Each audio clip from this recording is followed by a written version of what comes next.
قرآن میں یہ شر فساد کے لیے بھی استعمال ہوا ہے، قتل و غارت کے لیے بھی استعمال ہوا ہے، آفت بلا مصیبت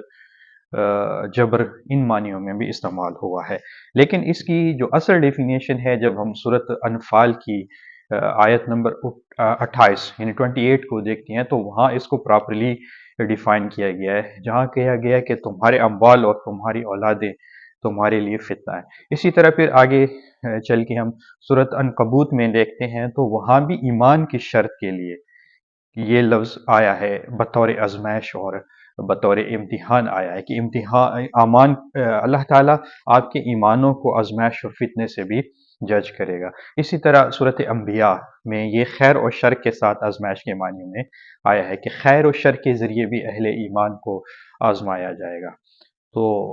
اس کا ٹوٹل جو مرکزی خیال بنتا ہے، جتنی ہم نے گفتگو کی ہے کہ اگر ہم دیکھیں تو اس فتنے کا مرکزی خیال آزمائش اور امتحان کے ارد گرد ہمیں گھومتا نظر آتا ہے۔ لیکن اس کا احادیث میں بھی اس فتنے کو بڑے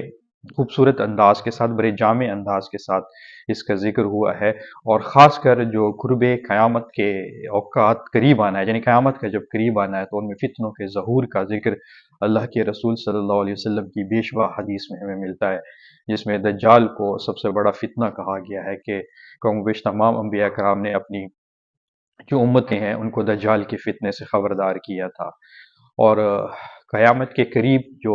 فتنوں کا ذکر ہے اس میں اللہ کے رسول صلی اللہ علیہ وسلم نے ایک حدیث ہمیں بخاری میں بھی ملتی ہے اور مشکات میں بھی ملتی ہے کہ فتنے اہل ایمان کے گھروں میں اس طرح داخل ہوں گے جیسے بارش کے قطرے داخل ہوتے ہیں یا بارش کی بوندیں داخل ہوتی ہیں۔